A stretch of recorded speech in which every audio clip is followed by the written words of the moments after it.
রাজাবাজারে নামাজ আটকাতেই পুলিশকে দেখে তেড়ে এলো মুসলিম যুবকরা। রণক্ষেত্র রাজাবাজারে নামলো আধা সেনা। আরজিকর কাণ্ডে কড়া পদক্ষেপ, সাসপেন্ড বিনীত গোয়েল সহ 3 আইপিএস।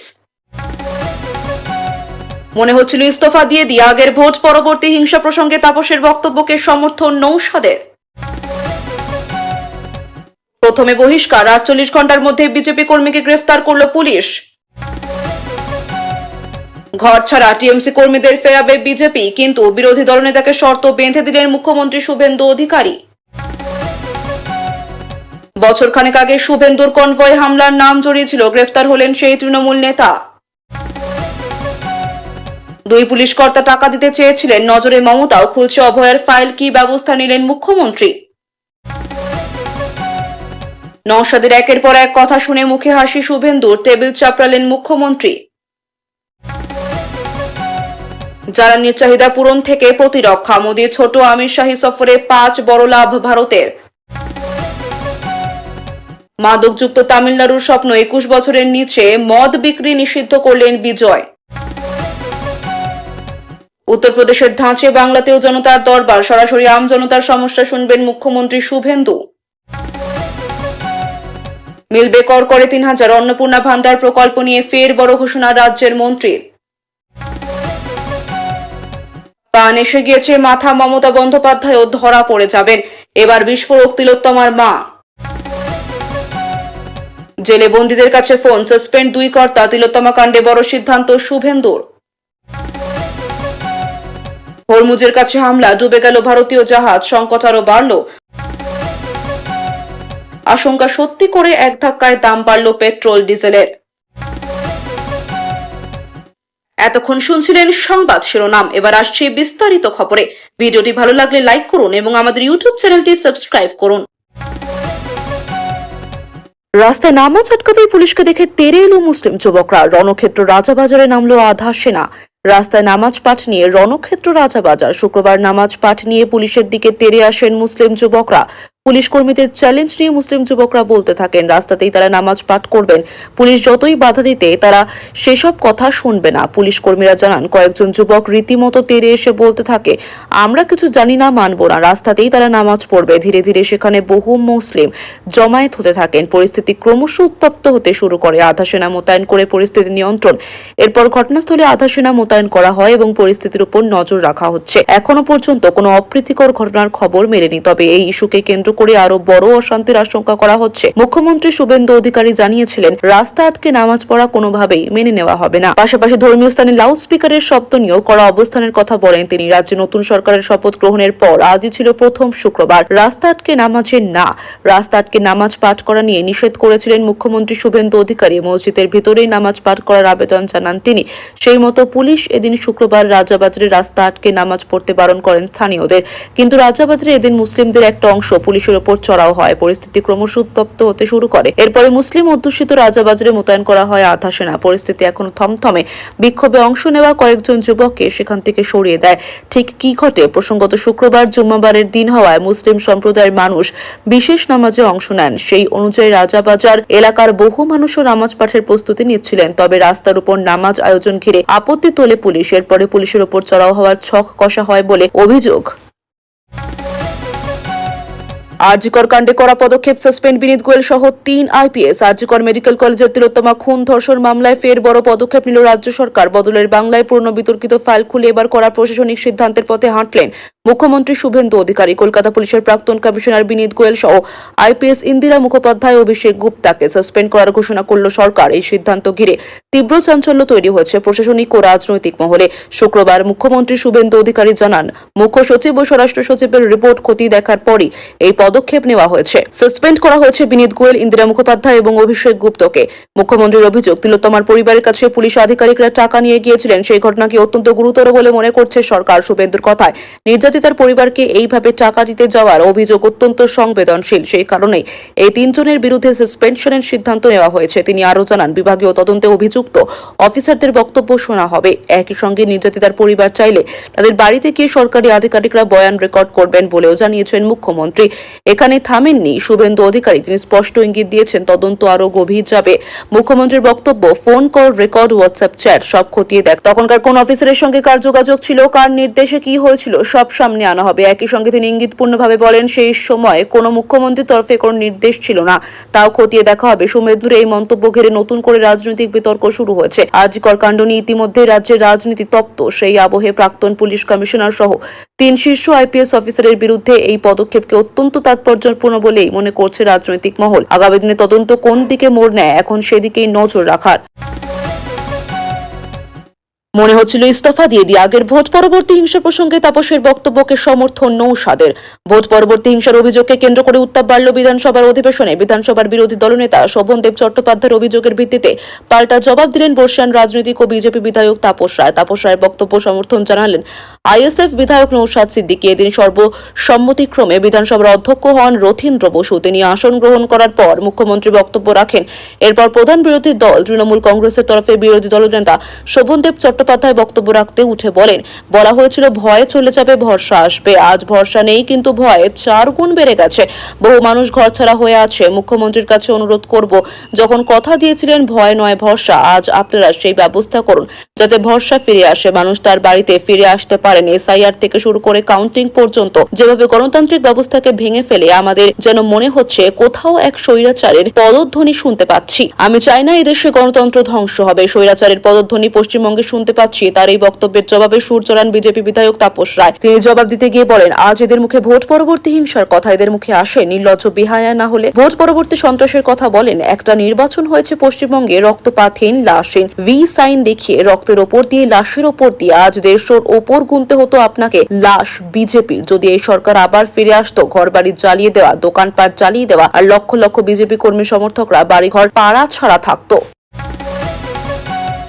ঘর ছাড়া টিএমসি কর্মীদের ফেরাবে বিজেপি, কিন্তু বিরোধী দলনেতাকে শর্ত বেঁধে দিলেন মুখ্যমন্ত্রী শুভেন্দু অধিকারী। বিজেপি সরকারের প্রথম বিধানসভা অধিবেশন আর প্রথম দিনই সরব তৃণমূল কংগ্রেস। ভোট পরবর্তী হিংসার অভিযোগ তুলে বিধানসভায় আওয়াজ তুললেন বিরোধী দলনেতা শোভনদেব চট্টোপাধ্যায়। তার অভিযোগ, ভোট পরবর্তী হিংসার জেরে বহু তৃণমূল কর্মী ঘর ছাড়া রয়েছেন। বিজেপি আসার পর ভরসা আউট হয়েছে, বরং ভয় বেড়েছে। যদিও শোভনদেবের তোলা অভিযোগ উড়িয়ে দিয়েছেন মুখ্যমন্ত্রী শুভেন্দু অধিকারী, বরং ভোট পরবর্তী হিংসা নিয়ে শোভনদেবের তোলা সব অভিযোগের স্পষ্ট উত্তর দিলেন শুভেন্দু। একই সঙ্গে তার আশ্বাস, যদি সত্যি কেউ ঘরছাড়া হয়ে থাকেন তাহলে তাকে সসম্মানে বাড়ি ফেরাবে বিজেপি সরকার, কিন্তু বেঁধে দিলেন শর্ত।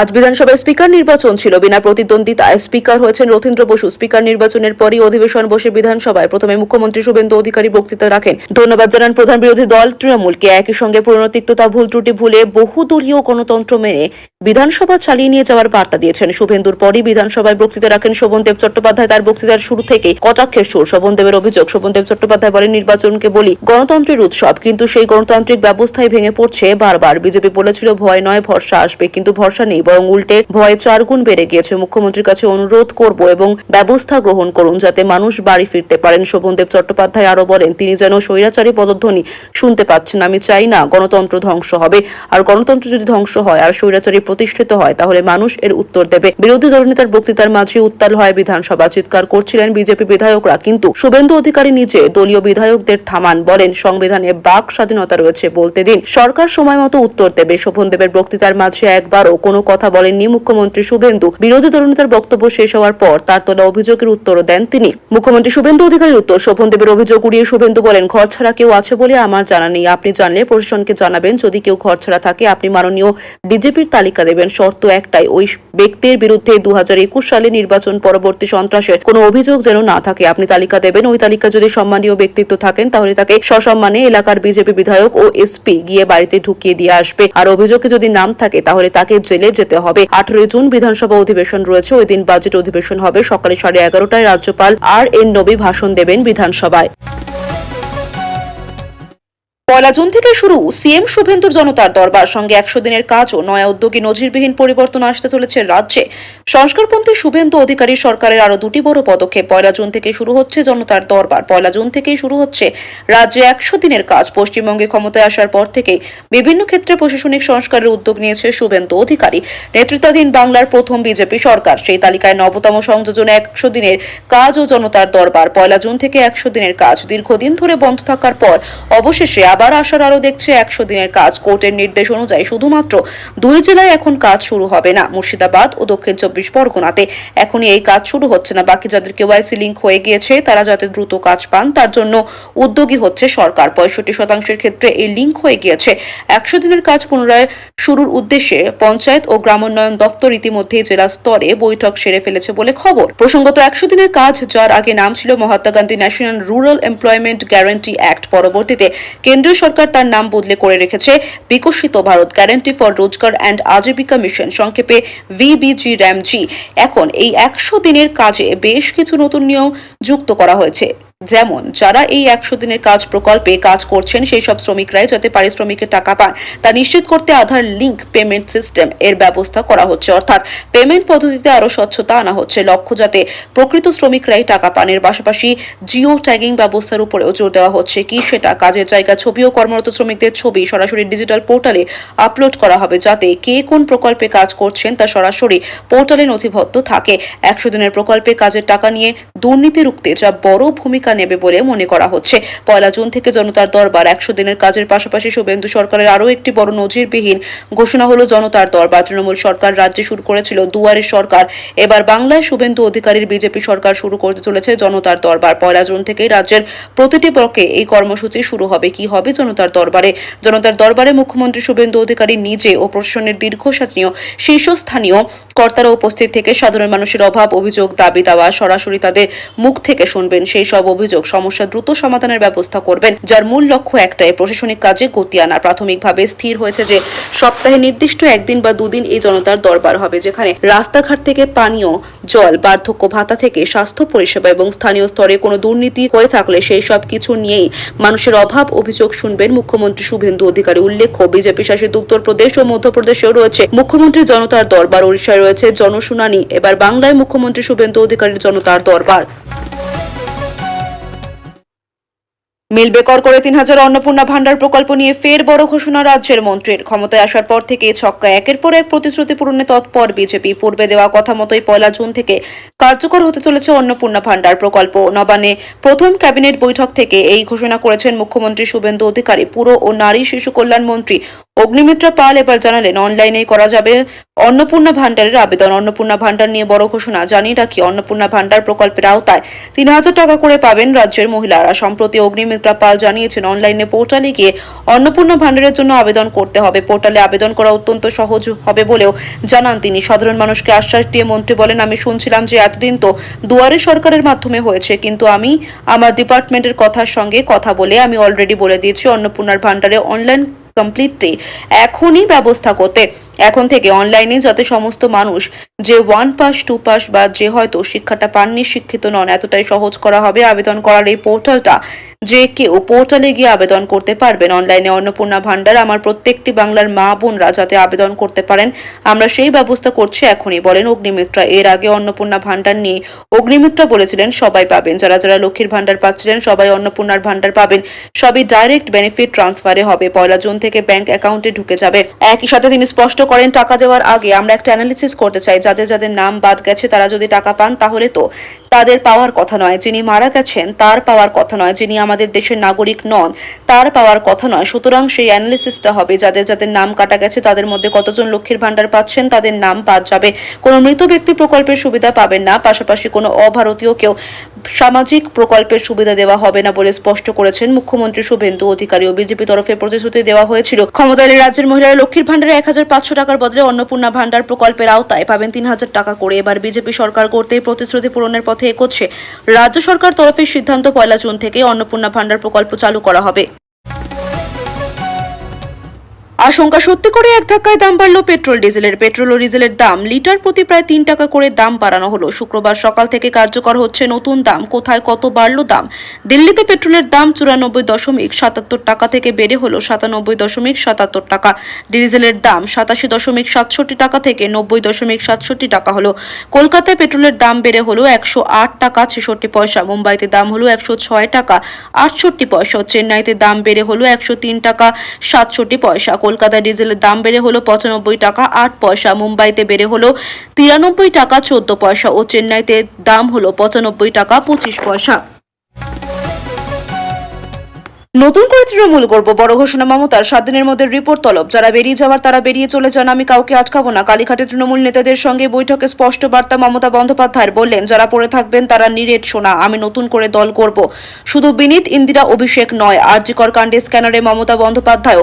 বিরাট ঘোষণা মুখ্যমন্ত্রী শুভেন্দু অধিকারীর। কেন 26-এ ভরাডুবি ভোটে হারের ময়না তদন্তে তৃণমূল। কালীঘাটে ফের বৈঠকে মমতা। কবে? আজ শুক্রবার। সূত্রের খবর, বৈঠকে প্রতি জেলার দলের নেতাদের খোঁজ খবর নেন তৃণমূল নেত্রী। তার নির্দেশ, 7 দিনের মধ্যে সবে এলাকা ভিত্তিক রিপোর্ট দিন। কেন হেরেছি সেই সংক্রান্ত রিপোর্ট পাঠান। ব্লক, টাউন অঞ্চলে মিটিং মিছিল ছোট করে শুরু করুন। ঘর ছাড়াদের তালিকা জমা দিন। কালীঘাটে মমতা বলেন, পার্টি অফিস রং করুন, ভেঙে যাওয়া অংশ সরিয়ে ফেলুন। পার্টি অফিস রং করুন, ভেঙে যাওয়া অংশ সারিয়ে তুলুন। আমি নিজে পার্টি অফিস রং করব। অনেকেই এখন রং বদলাচ্ছে, তারা চলে যান। চন্দ্রিমা ভট্টাচার্য আইনি সহায়তার কাজে সাহায্য করবে। আইন সংক্রান্ত যোগাযোগ ও পরামর্শ করবেন। বেফাস মন্তব্য করা বন্ধ করুন। যা যা বলছেন সব নজরে আছে। এতদিন কেন দলকে বলেননি? এবার কিছু বলার হলে দলকে জানান। এর আগে গতকাল বৃহস্পতিবার কালীঘাটে তৃণমূল সাংসদের সঙ্গে বৈঠক করে ঘুরে দাঁড়ানোর বার্তা দিয়েছিলেন মমতা। বলেছিলেন, মনোবল চাঙ্গা রাখতে হবে, মন খারাপ করলে চলবে না। আমরা আগেও বিরোধী হিসাবে লড়াই করেছি, আবার লড়াই করব, রাস্তায় নামবো। এদিকে ভোটের হারের পর দেবাংশু ভট্টাচার্যের নেতৃত্বে দলের আইটি সেলের কমিটি ভেঙে দিয়েছে তৃণমূল শীর্ষ নেতৃত্ব। তৈরি করা হয়েছে 6 সদস্যের কোর কমিটি। আইআর ও ভোট গণনার দিনে কারচুপির অভিযোগকে সামনে রেখে প্রচারে নামার নির্দেশ কোর কমিটিকে।